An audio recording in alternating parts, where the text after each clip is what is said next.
Okay, so we're looking at measures of spread here.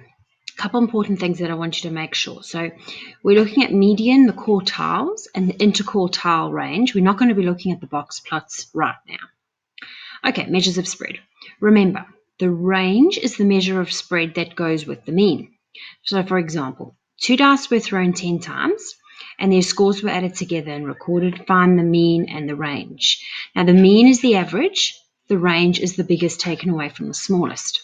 So your mean, you would add all of them together and you would divide it by how many you put in there, which was 10 in this instance, and you would get 70 divided by 10 gives you 7.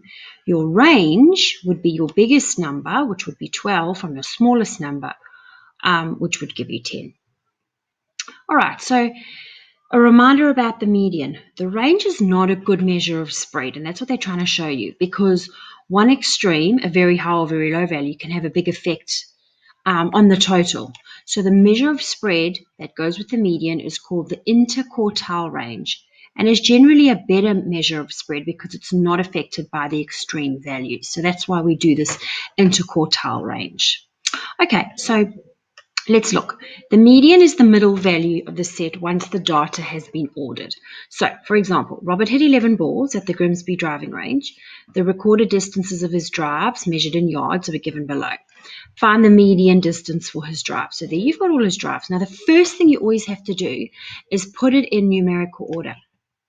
There you go. So now it is in from smallest to biggest, okay? And then you find the middle value. Now, how many numbers are here? 1, 2, 3, 4, 5, 6, 7, 8, 9, 10, 11. So it's an uneven number, so it'll be easy to find a middle value. There you go. You've got 85. That is now going to be your median. And you're going to call that Q2, okay? Let me see if I can show you here. The median is the middle value in a set of data once it has been ordered.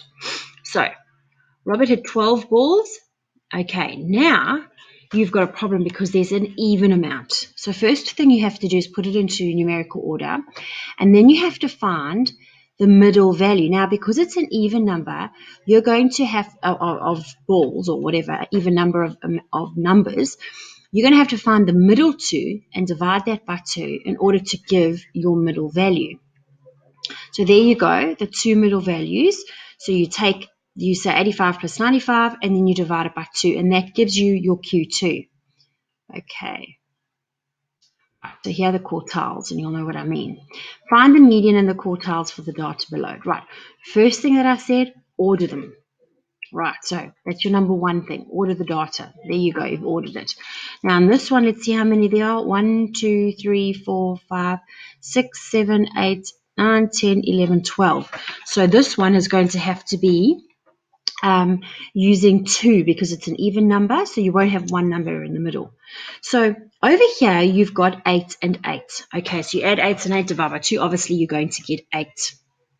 Now, the next thing you're going to do, so this is called your Q2, so it's your second quartile, is you are going to look at the numbers, the small numbers on this side, and you're going to find the middle number here. Now, this is very important.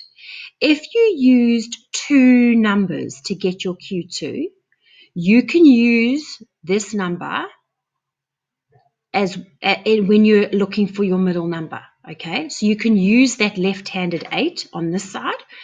And over here, when you're looking for your middle number on this section, so what you've done is you've got a middle number, then you're going to find a middle number of this part, and you're going to find a middle number of this part, okay?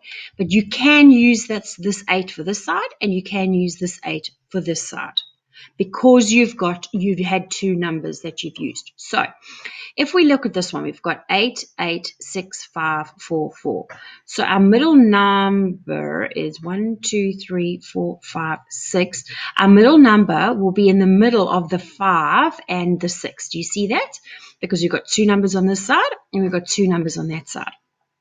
So there you go. Our Q1 is 5 and 6 added together divided by 2 will give us 5.5. Okay, so on this side, we've got the same amount of numbers. We include our 8, and our 2 numbers will be 9 and 9, which will give us an average of 9, and that's our Q3. So that's our upper quartile. So you see we've got a middle, which is our Q2. We've got the middle of the top of the little numbers and the middle of the bigger numbers. Okay, so bearing in mind what I said, if you've got two numbers here, you can use that number on this side and you can use that number. If it happened that you only had one number here, you may not use it. Okay, it's only when you've got two numbers that you can use it. There you go. So interquartile range. So if they say, what is your interquartile range? You take your top number, you subtract it from your bottom number, and you get 3.5. Let's look at this data. Right, first thing you've got to do is order it. Right, let's see how many we've got here. 1, 2, 3, 4, 5, 6, 7, 8, 9, 10, 11. Okay, so this will be a difference. So now we can go straight away and we can see that our Q2 is 8. It's right in the middle. Now when we're wanting to do the middle of our little numbers and the middle of our big numbers, we can't use this 8 because there's only one. So in this instance, we can see straight away that 4 would be our Q1. Okay, and on this time, 10 would be our Q2.